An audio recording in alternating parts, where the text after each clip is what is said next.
हम ही ये raw export करते रहेंगे, फिजिकल लेबर हम एक्सपोर्ट करते रहेंगे, कोई वैल्यू एडिशन इसमें नहीं करना क्या?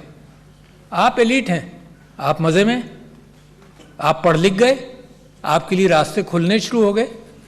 और जो आपने फाइनेंशियल इंक्लूजन की बात की है, तो इन बच्चों का क्या होगा अगर इनको स्कूलों में डाला जाए? कि remember that you are the elite and I am repeating this over and over for the last 6 months to a year। अगर इनको स्कूलों में डाला जाए तो 55,000 या 50,000 स्कूल चाहिए। अगर आप तालीम दे दें तो these people with lift themselves up, अपने शू लेसेस से ही उठने आपको उठा लेंगे वो। अगर आप तालीम नहीं देंगे तो आप ही बोझ उठाते रहिए, जिस तरह से टैक्स देने वाला नॉन टैक्स पेयर का बोझ उठाता रहता है, वही हम करते रहेंगे पाकिस्तान के अंदर। तो मैं आपसे ये कह रहा हूं कि एक उसके बावजूद एक चेंज आ रही है। उसके बावजूद क्या चेंज आ रही है कि यही बच्चे जिनको आप रास्ता नहीं दे रहे, इनमें से बहुत सारे बच्चे prime ministers digital skills program करके खुद रास्ता तलाश करके, क्योंकि ये जो टच स्क्रीन है ना, ये बच्चों को भी एजुकेट कर देता है बड़ी तेज़ी से। तो 22 लाख फ्रीलांसर्स हैं पाकिस्तान में, आपका कोई कंट्रीब्यूशन इसमें नहीं, बहुत लिमिटेड कंट्रीब्यूशन है। 22 लाख फ्रीलांसर्स हैं, लोगों ने खुद तलाश किया। और you are the second highest और the third highest population of freelancers in the world. और ये आप सब की रुकावटों के बावजूद ये तरक्की कर रहे हैं। इस वक्त मामला ये है कि ये प्रोड्यूस कर रहे हैं, जिस चीज़ की ज़रूरत है उसमें कस्टम्स वस्टम्स नहीं है, इंटरनेशनली ज़रूरत है, इंटरनेशनल बायर के साथ लिंक करते हैं और पैसे कमा रहे हैं। मैं फोकस करना चाहता हूं दो चीज़ों पर। एक तो ये कि लैक ऑफ लीडरशिप, एक ये लैक ऑफ डिसीजन मेकिंग। तो if you have poor decision making the country will go the same direction. This is interact, country के अंदर रिसोर्सेज नहीं बनाते मुल्क को।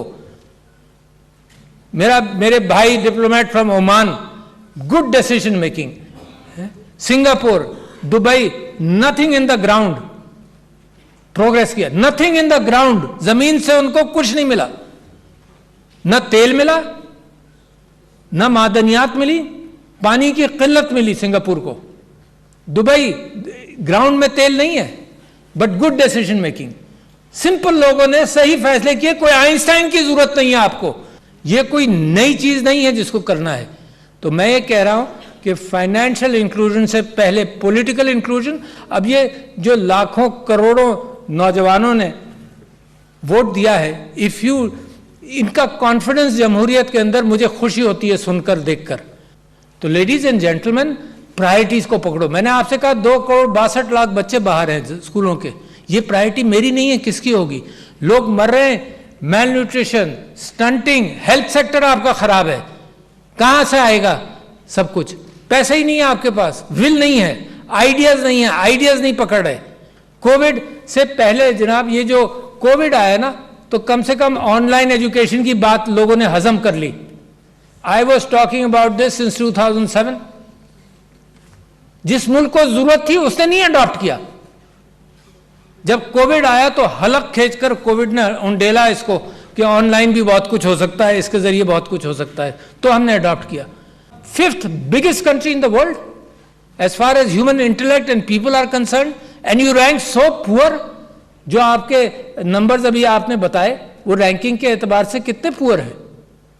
अपने रीजन के अंदर ही आप पीछे हैं। माइक्रो फाइनेंस के एतबार से कब से नाम सुन रहे हैं हम ग्रामीण का, we are still struggling to. आपने किसी ने बताया जी 7% है, और बाकी जगहों पर इतना ज्यादा इन्वेस्टमेंट माइक्रो फाइनेंस के एतबार से। आपको यह भी नहीं पता कि ये माइक्रो फाइनेंस बैंक्स जो है ये औरतों के लिए इस वक्त भी 5% पर लोन दे रहे हैं। नहीं पता, कौन बताएगा? इंफॉर्मेशन बैकड्रॉप है, कोई चैंपियन कौन बनेगा? अपनी प्रायोरिटीज को ठीक करें, है ना? अपनी प्रायोरिटीज के एतबार से pick up a good leadership, and this country has today proven the fact कि उन्होंने वर्डिक्ट भी दिया है। इस वर्डिक्ट को डिफीट करोगे तो फिर ये सब फाइनेंशियल इंक्लूजन वगैरह ये मारा फिरता रहेगा, थोड़ा थोड़ा तरक्की करेगा, ज्यादा नहीं। दिस कंट्री नीड्स रेवोल्यूशनरी अंदाज ऑफ थिंकिंग, फास्ट अंदाज।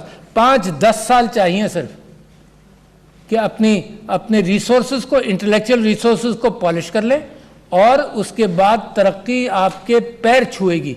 आपके पैरों में पड़ेगी, क्योंकि 5th biggest populace country in the world, उसका अगर मुकाम दुनिया के अंदर हर चीज के अंदर 140 150, पता नहीं हम क्यों खुश होते रहते हैं और ये कहते रहते हैं कि ये कौम बड़ी अच्छी है। कौम अच्छी है, this has been proven again and again कि कौम अच्छी है, बट उसको रास्ता तो मिले। तो मैं ये समझता हूं कि ladies and gentleman, I must congratulate all of you जिन्होंने इस सिलसिले में मेहनत की, बट मैं आपसे ये कहता हूं कि ये मेहनत ट्रांसलेट होनी चाहिए पाकिस्तान के अंदर टुवर्ड्स अ प्रॉस्परस कंट्री। आप फाइनेंशियल इंक्लूजन करेंगे, औरतों को इंक्लूड करेंगे, डिसेबल्ड को इंक्लूड करेंगे, जो डिप्राइव सेक्टर है उसके लिए रास्ता खोलेंगे, तो नतीजा ये होगा कि जहां आप चंद इलीट इसकी तरफ तवज्जो दे रहे हैं तो सारा मुल्क इसकी तरफ तवज्जो देगा। और ये भी जहन में रखिए कि ये जो स्लोप है ये दुनिया के अंदर ऐसा ही है, ये जो जुल्म और ज़्यादती का स्लोप है ये दुनिया के अंदर वेस्टेड इंटरेस्ट का स्लोप है। यानी इस वक्त दुनिया के अंदर ना मोरालिटी है ना एथिक्स हैं। आपने गाज़ा के अंदर देख लिया, कोई मोरालिटी कोई एथिक्स नहीं है दुनिया के अंदर, सिर्फ वेस्टेड इंटरेस्ट है। कश्मीर का मामला आपने देख लिया कि इसको भी 70 साल हो गए, सिर्फ वेस्टेड इंटरेस्ट है वहाँ पर दुनिया में जो अक्कासी कर रहा है। लिहाजा बेइंतहा ज़रूरी, मुझे आपके ऊपर भरोसा है कि आप जैसे इंटेलेक्ट के लोग इस मुल्क को जब उठाएंगे तो दुनिया फिर आपकी फिक्र करेगी, दुनिया सोचेगी। दुनिया को ज़रूरत है एथिक्स और मोरालिटी की। एंड द एथिक्स और मोरालिटी कहाँ से निकल रहा है? The pope, in fact those of you who work in AI, तो पोप ने 8 जनवरी को एक ख़त लिखा है आर्टिफिशियल इंटेलिजेंस के ऊपर, and the possibilities and the dangers, and I been aware of it since I read Eric Bostrom की किताब है सुपर इंटेलिजेंस, 2014 में पब्लिश हुई थी।